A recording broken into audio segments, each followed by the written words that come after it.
Hey everybody, it's Master Gallengeist here, bringing you my review for the movie Alien Romulus that I watched on FX because they were starting up Alien Earth this week.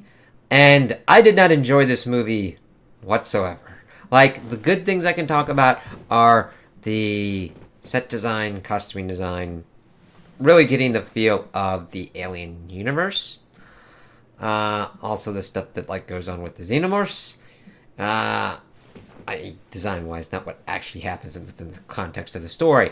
Otherwise, this takes the worst aspects of a lot of things and just kind of amps it up. This pretty much turned me off of I almost was going to go and not watch any more of the franchise media because I've been on a downward kind of enjoyment thing because I was like, Prometheus, what? Alien Covenant, I was like, no. And I'd heard a lot of good things about this movie and I got nothing on it.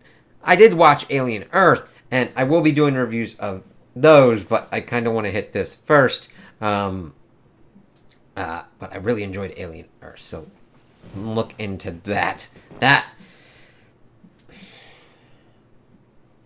That will make more sense when I do that one, because this movie is the greatest hits of the Aliens franchise and just not really understanding it. It's oh look, fan service kind of shit. And it's and? Okay, whatever. And also just barely making any characters that kind of work. The only two main ones that work out are Rain, Andy. I think her name's Rain. Yeah, Rain and Andy. And then for some reason we've got Ash back. Except this one going as Rook. And I'm dudes, why are you fucking doing this shit? Just, you could have made any kind of other android that's a Weyland-Yutani one. What the fuck, man? And it just fucks around with a lot of stupid ass shit. So instead of killing the xenomorph from the first Alien movie, yeah, pretty much at this point, the ones that I like the most and have enjoyment from are Alien and Aliens. The thing is, they do attempt to work out what goes on with the xenomorph, that they can evidently control their own metabolism. That still doesn't change the fact that it needs to have some kind of energy source in order for that shit to kind of work. Yeah, you can amp up your metabolism to be able to really change and grow at a great-ass rate, but if you don't consume whatever you need to consume to do that, you will just burn out and die. But who cares? We also get the fucking black goo from fucking Prometheus and everything kind of put into this, and just it becomes so goddamn fucking messy. But the alien from the xenomorph from the end of Alien 1 evidently survived and cocooned, and they sent a fucking drone to the Nostromo's blown up fucking corpse ass thing, and then just took it in, and we see these scientists do this kind of shit. It's alright, cool. So it's alright, that's not gonna go bad at all. 2142. Let's see. We go months later to the rundown Jackson Star Colony, which is a perpetual dark planet, LV-410, and we see the Rain Carradine, and that her work contract with Weyland-Yutani has been forcibly extended. She's pretty much trying to get off with her brother, Andy, who we find out is a synth that her dad programmed to watch out after her. And she's kind of pissed off that she can't get off, and then she pretty much gets a message from Tyler. The thing is, her ex-boyfriend Tyler, his pregnant sister Kay, their cousin Bjorn, and Bjorn's adopted sister Navarro? I thought they were a couple. What the fuck are you on, Wikipedia? I didn't even get that. Most of these are just horror movie fodder. Sure, you can have that kind of one red shirt motherfucker that you're we're gonna kill this motherfucker, and you don't do much with him. But that isn't really good storytelling. You give a little bit so that way you can actually feel that death. Otherwise, it's that one's getting it, that one's getting it, that one's getting it. The only ones that I really latched on to were Rain and Andy because they had the most work done for them character-wise. Otherwise, it's cardboard cutouts. So let's see how we can creatively kill these motherfuckers. That annoys me in a horror movie. I don't mind inventive kills and having a character kind of being like, I'm gonna fucking do some weird ass shit with this motherfucker and do this kind of kill. Make me feel afraid for those motherfuckers and make me kind of jump and be like, God damn, when something bad happens to them. That'll be later. With other kind of stuff. Alien Earth actually does that better. I know that's kind of weird. It's... Yeah. But they're like, okay, we've got this thing, derelict, coming into the system, so let's use this, buck out, and pretty much escape to this planet that we want to go to. It's like, alright, fine. Also, it's kind of a greatest hit that's got alien isolation because we do this on a station, too. So, okay. So they pretty much buck up there, and it's pretty much like, alright, they need to use Andy to interface with the Weyland-Yutani stuff. Even though he's pretty much an outdated model, we'll see kind of how that works out for them. So they pretty much get on there. They need cryopods for everything kind of going on. The gravity keeps going fuckity-doo-dah, fuckity-day, which is pretty much linking us up to what's kind of going on later on, because that becomes an important plot point with having to deal with the xenomorphs. Yes, xenomorphs. At least in Aliens, you had an idea of why there were so many fucking xenomorphs. But this is more like, we're not going to do anything until the plot demands that we do something. It's like, really? Perfect organism just going to fucking... Yeah, okay. So, they're kind of going through, they're examining what's kind of going on. We see that the cryopods do not have enough storage for the 9-year journey, so they just keep going around and be like, what the fuck's going on? See, also the planet that they want to go to... Vaga 3 is unaffiliated with Weyland-Yutani. We also learned that they aren't going to accept synths, but Rain's like, fuck that shit, I'm going to do that anyway. Bjorn's pretty much being an asshole because a synth made the call to pretty much kill one of his parents, or both of his parents. I didn't really care that much. It was pretty much that he had a synth hard-on for Andy because a synth was responsible for the death of his family. So they pretty much go into this place to try and get this cryostasis fuel, but it's kind of flooded out and the lockdown occurs, and then like these facehuggers pretty much try and go for their asses, and we get some cool stuff of the facehugger just like popping out of nowhere, but it's more just like, how the fuck are they doing this kind of shit? And they also... Bjorn's got this fucking cattle prod of fucking doom. It's like, alright, but the thing is, Navarro gets fucked up and taken and pretty much gets impregnated. They do freeze off the tail kind of bit, but they try and get her back to the ship. They upgrade Andy's kind of security protocols because that was kind of what was going on, but he becomes a complete asshole because it was from the Rook character, and he gets the directive to act in Weyland-Yutani's best interests. And the thing is, they're afraid that he's going to kill Navarro, even though she's already pretty much fucking dead.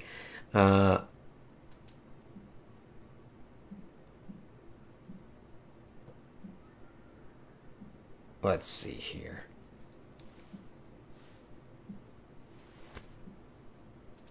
Rook, of course, tells them about everything kind of going kind of crazy. That they were pretty much reverse bioengineering the facehuggers, which is why we have facehuggers instead of it just deciding to fucking poop out, shit out facehuggers itself. They killed it, but then it like fucking burnt through all the hull and everything like that. And... of course, Bjorn's afraid for Navarro. They kind of book it out and leave Tyler and Rain and Andy there. We also see that Kay is trying to be her best, but she, of course, has the morning sickness and everything. Bjorn kind of gets fucked up. Navarro kind of then has the chest burster kind of blast through, and it's like, alright. It gets into a cocoon kind of pod thingy, and Bjorn pretty much tries to taste the shit out of it and gets kind of fucked up by the acid and shit and killed. And that's how he dies. Kay pretty much escapes. The ship pretty much went through a kind of fuckity-doo-dah, fuckity-day, getting slammed back into the station after they attempted to escape and all that shit. And Kay is trying to get away from that fucking xenomorph that's now pretty much topped. And the thing is, Andy will not open up the thing to help her, and she pretty much gets taken out until she gets important later on. Let's see here.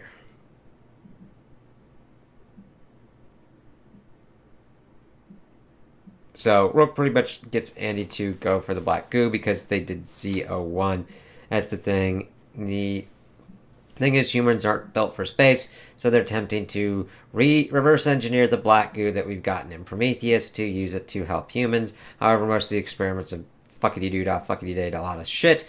We see that with the mouse and all that. I wonder what that's going to do.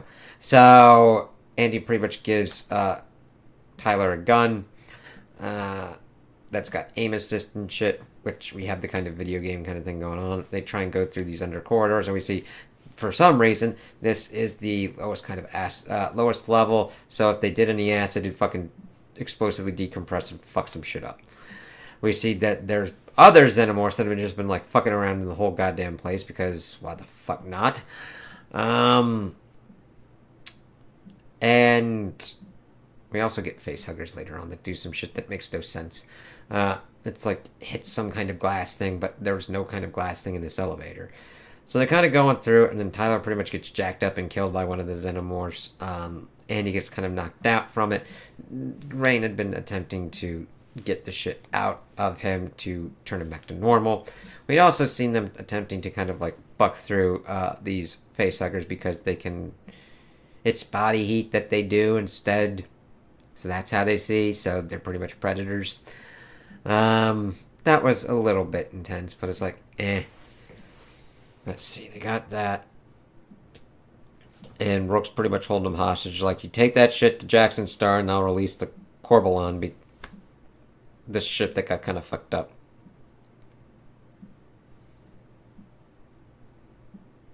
And Kay is injured there, so they rescue her.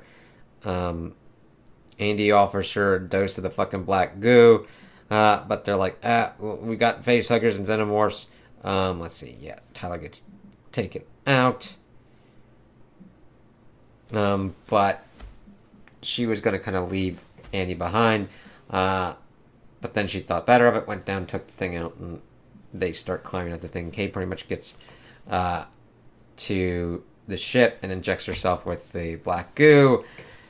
And let's see. Rain also disables the station's gravity as the xenomorphs are coming at them, so they start like blasting through it, and we get them like dodging and going through the acid shit before the gravity comes back on and pretty much explosively decompresses some shit. Let's see.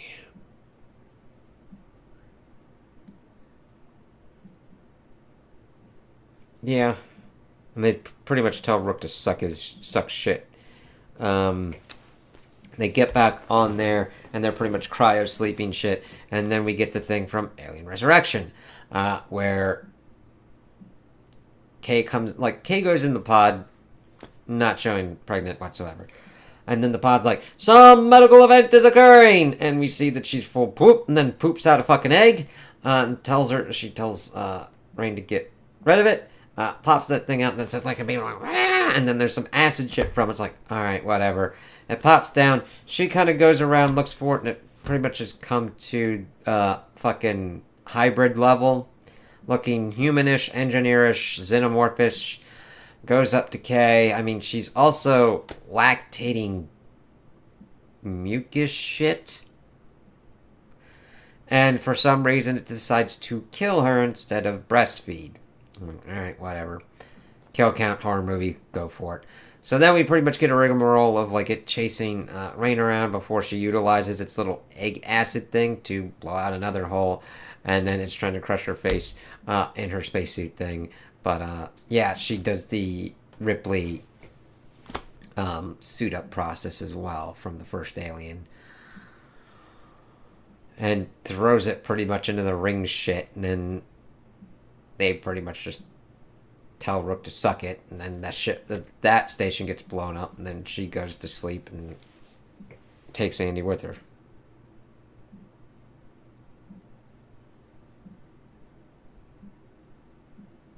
And they're evidently going to have a sequel to this. I I really didn't like this movie because of how it followed horror movie kind of cliches in the effect that it didn't really give me much to care about any of these characters except for Rain and Andy. At least they were able to do that. It's like, she wanted to escape this place. Alright, cool. And then it just started doing alien things because it's an alien movie. And I didn't feel any kind of like original spark from this stuff. It's like, oh, okay, I've already seen this. And its execution didn't do anything for me. It looks good. It has great effects. It has the lived-inness of the Alien franchise. But it just fucking just did the greatest hits of it. I'm like, I've already seen that stuff.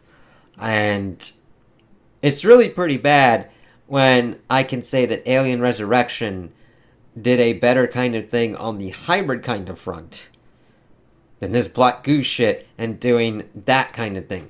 One, it's kind of built up throughout the movie to kind of get to that.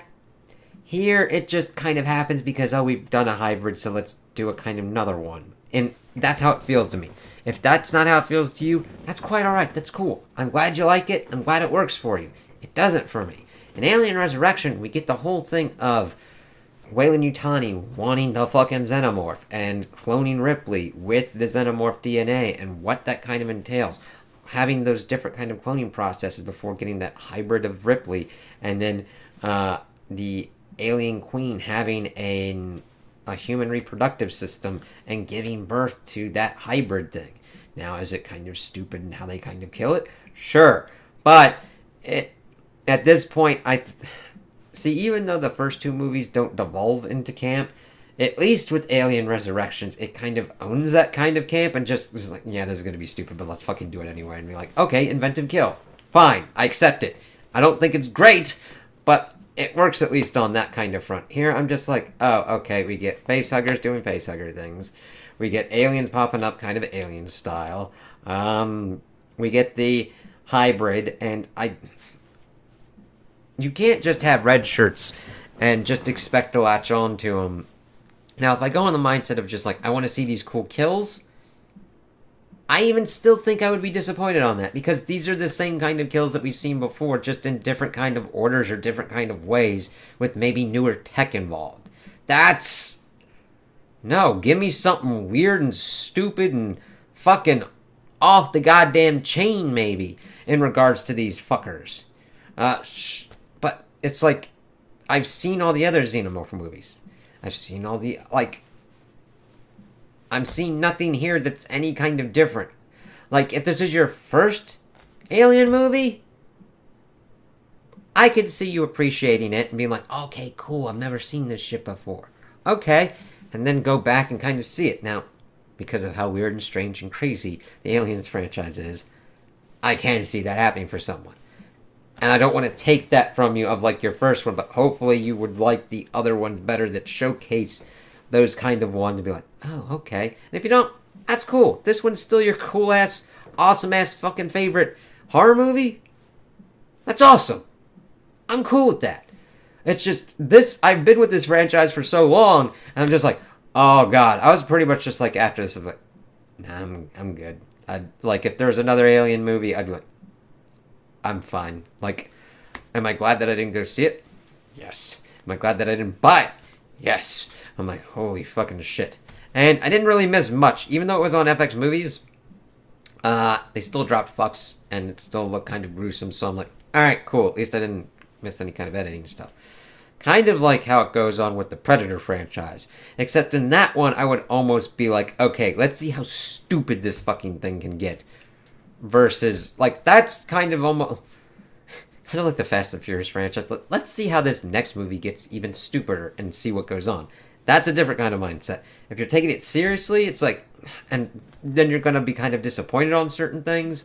And I totally get that. Because certain ones you're like, okay, your stupid movie that you got, where you're like, alright, I got fun with this motherfucker. And then one where you really want it to be taken seriously, of like, holy shit, these people are trying to survive, or they're trying to figure out the aspects of the universe and shit. And you're just like, well, I didn't expect to see Fassbender doing finger flute and shit in Alien Covenant. Okay. Alright.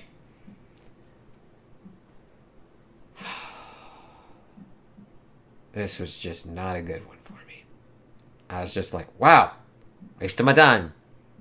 Like, I'd have been better spent watching all of the movies that had the stuff that this movie used. And there's a difference between doing an homage and just fucking doing the thing. When you do an homage, you're inspired by it and you kind of want to spin your own take on it. This, I didn't even feel that spin or take on it. It's like, alright, cool, whatever. Yeah. Nah. So, I wouldn't recommend this, and I wouldn't really recommend this to Alien fans. Prometheus and Alien Covenant, if you're into those, I think you would be more into this than if you were into, like, the other Alien movies. It's a really weird one. Most of the time, I wouldn't even recommend this because I'm like, alright, this fucker is, like, 119 minutes. I want that time back. And I don't feel that way with Alien Earth. So those are my opinions on the movie. Tell me what you guys think in the comments below. If you liked it, if you didn't like it, if you agree with me, if you disagree with me. Also, like and subscribe, and I hope you have a good day.